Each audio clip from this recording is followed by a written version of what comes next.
Bom dia, boa tarde, boa noite. A gente vai falar hoje sobre corrente elétrica e sua intensidade.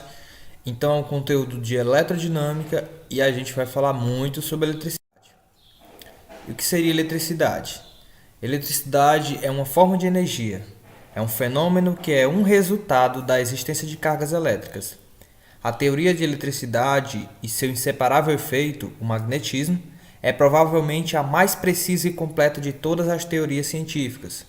O conhecimento da eletricidade, ela foi o impulso para a invenção de algumas coisas, por exemplo, motores, geradores, telefones, rádio, televisão, raio-x, computadores e sistemas de energia nuclear. A eletricidade, ela é uma necessidade para a nossa civilização atual.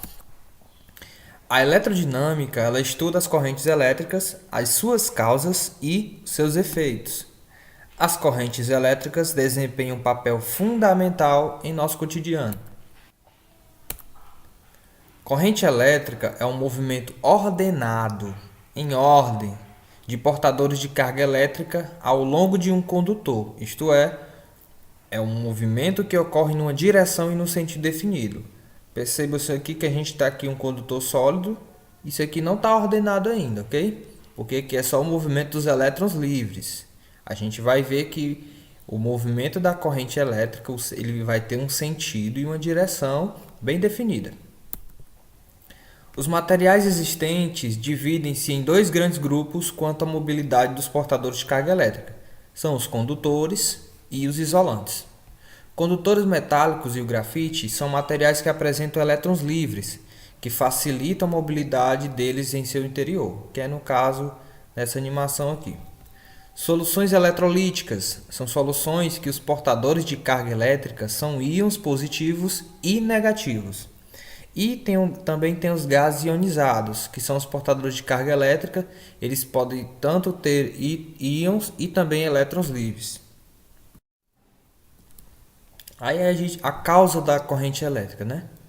Estabelecido uma DDP, que é uma diferença de potencial, DDP, ou uma tensão, né, o valor da tensão elétrica entre os terminais do condutor, obtemos então um deslocamento de portadores de carga. Então eles vão estão se deslocando de um canto para outro. O que é a diferença de potencial? Aqui tem um potencial e aqui tem outro, só que eles são diferentes. Aqui nesse caso o VA, potencial A, é maior do que o B. Então aqui é uma diferença de potencial.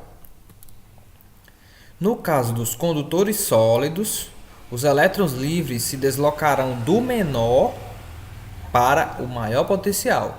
Uma leitura muito boa é a anatomia de um fio. Então, só digitar anatomia de um fio, que tem lá dando um texto muito bom, dá para vocês, fica como recomendação para vocês dar uma lida. No caso das soluções eletrolíticas, a gente vai perceber um pouco quase o contrário. Os íons negativos eles se deslocarão do menor potencial para o maior potencial, enquanto que os íons positivos também vão se deslocar, só que é do maior para o menor potencial, como a gente vê aqui na animação. Aí a gente tem aqui uma espécie de conclusão. A corrente elétrica ela é causada por uma diferença de potencial, a gente já viu isso, ou uma tensão elétrica nos terminais de condutor. Podemos também explicar o surgimento da corrente elétrica através do conceito de campo elétrico, que foi o que a gente viu nas aulas passadas. Quando o condutor tem suas extremidades ligadas a uma diferença de potencial, uma DDP, surge no interior do condutor um campo elétrico, orientado no sentido do menor potencial. Assim, uma força elétrica começa a atuar nos portadores de carga, que passam a se deslocar, criando-se então a corrente elétrica. Uma observação. A corrente elétrica, nesses casos, ela é temporária. Após um intervalo de tempo, os potenciais das extremidades do condutor ficam iguais, não havendo mais diferença de potencial e nem campo elétrico. Para mantermos a corrente elétrica pelo tempo que for necessário, devemos o quê? Manter diferentes os potenciais das extremidades do condutor. Por exemplo, o elétron que chega numa das extremidades do condutor é levado para a outra extremidade, mantendo assim a diferença de potencial entre elas. O dispositivo que transporta o elétron é chamado de gerador elétrico. Aí pode ser pilha, bateria. Aí aqui, ó, dentro do circuito, ó, que é o que a gente vai ver também depois, ó. Precisa ter essa diferença de potencial aqui, ó. Positivo, negativo. Precisa ter essa diferença. Aí a intensidade da corrente elétrica, como é medido, né? É a relação entre carga total, que é o valor absoluto dessa corrente, que atravessa uma superfície S da seção transversal do condutor no intervalo de tempo. A gente usa essa fórmula. A corrente elétrica, que é o I, é igual à quantidade de carga dividido pela variação do tempo. Lembrando que essa quantidade de carga ela também pode ser igual a NE, né? Isso é um conteúdo lá do começo do ano. Aí vocês podem clicar no link abaixo também, que vai estar na descrição do vídeo, para poder fazer uma revisão. Então, o que é essa seção transversal? É esse Azinho aqui, ó, essa área aqui, ó. Essa é a seção transversal. É por aqui que a gente calcula a quantidade do valor total da quantidade de corrente. Quanto de que passa nesse ponto aqui, ó, num certo tempo. Quantidade de carga que passa num determinado tempo, aqui a gente determina o valor da corrente elétrica. Aí a corrente elétrica, né, ela no SI a gente usa coulomb por segundo, mas a gente então o certo mesmo que a gente usa hoje é o ampere, que é a letra A, porque é uma homenagem, né, a André Marie Ampère. Aí isso aqui também é uma coisa muito conhecida de vocês, que são os valores de potência de base 10, né? 10 a menos 3, que é o milli, 10 a menos 6, que é o micro, 10 a menos 9, que é o nano, e o 10 a menos 12, que é o pico. Essas potências aqui, elas geralmente acompanham os valores da corrente elétrica. Então a gente vai ter aqui o símbolo MA, micro A, nano A e pico A, ok? Há um exercício resolvido.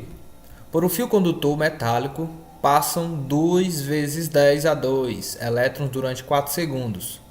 Calcule a intensidade de corrente elétrica que atravessa esse condutor metálico. Então, dada a carga elementar do elétron é igual a 1,6 vezes 10 a menos 19.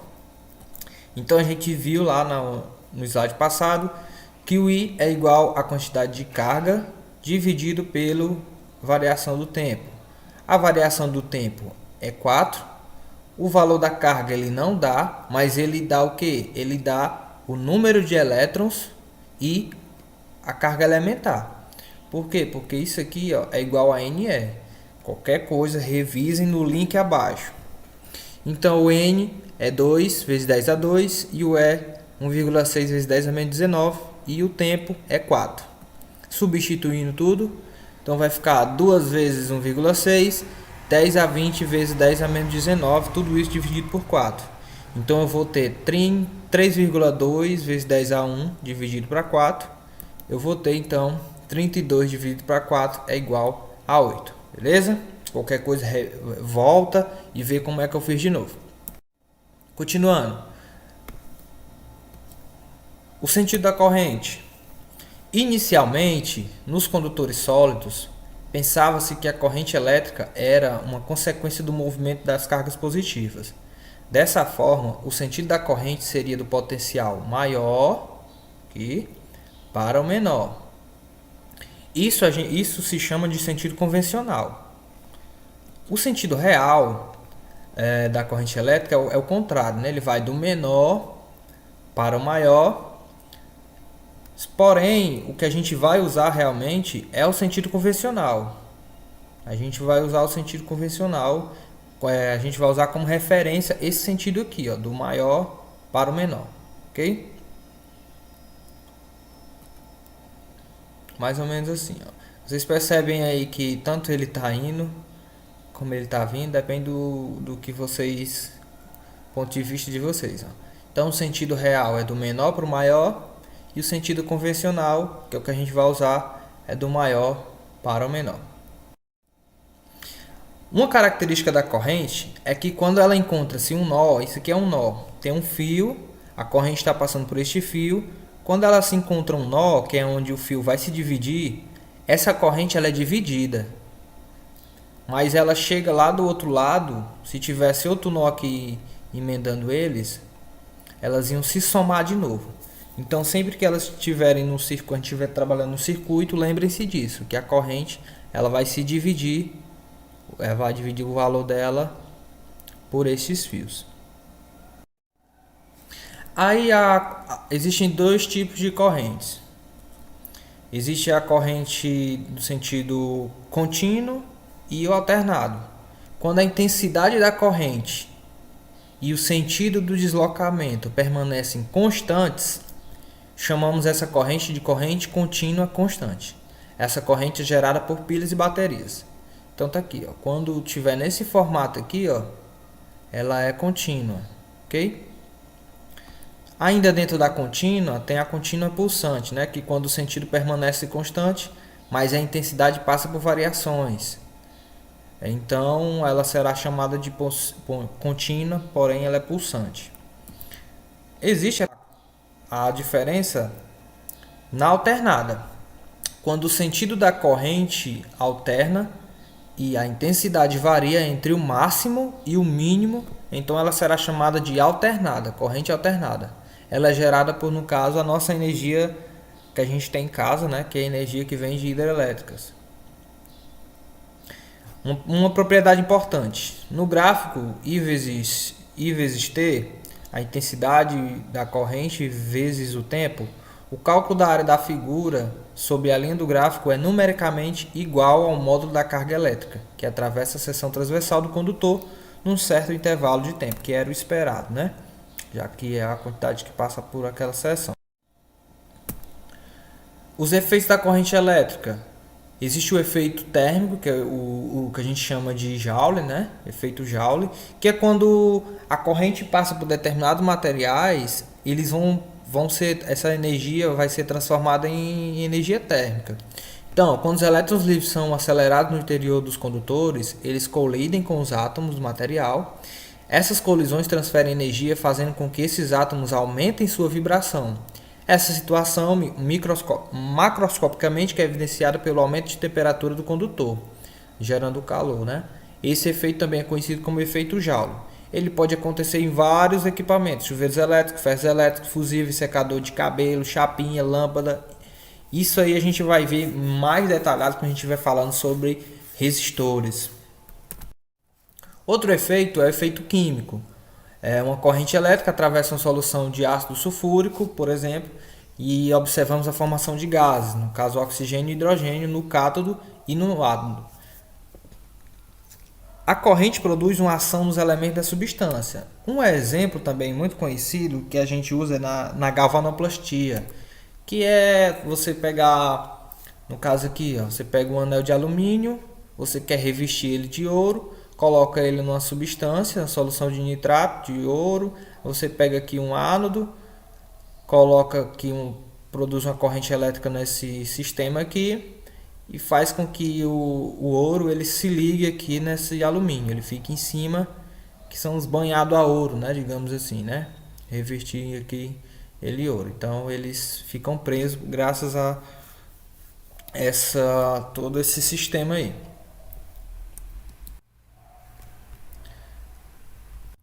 Um outro efeito é o efeito magnético.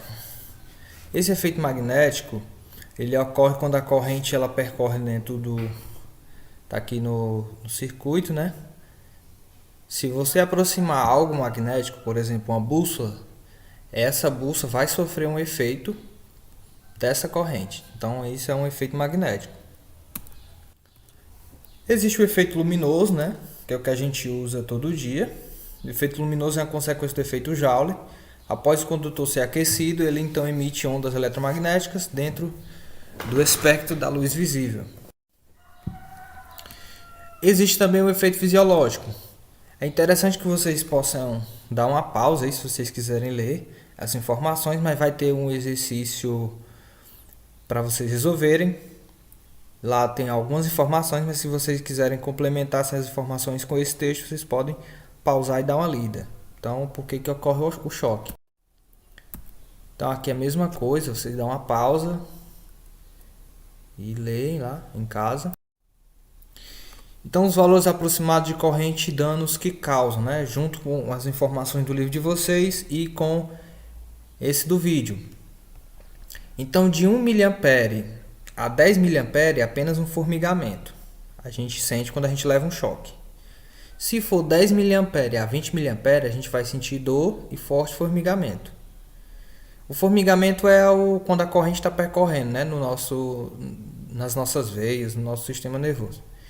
20 miliampere a 100 miliampere, a gente pode ter convulsões e parada respiratória. De 100 miliampere a 200 miliampere tem a fibrilação. E acima de 200 miliampere a gente pode ter queimaduras e parada cardíaca. As chances de salvamento quando a pessoa leva um choque. Se a pessoa, tempo após o choque, né, para iniciar a respiração. Se você demorar 1 minuto, as chances de reanimação dela são 95%. Se for só 2 minutos, 90%, 3 minutos, 75%, 4 minutos. Então, quanto mais tempo você demorar para tentar reanimar essa pessoa, as chances dela serão menores. Ok? E terminamos aqui. Espero que vocês... Eu vou tentar dividir esse vídeo aqui em 2. Se não for possível, tá lá, dê uma assistida. Tchau, tchau.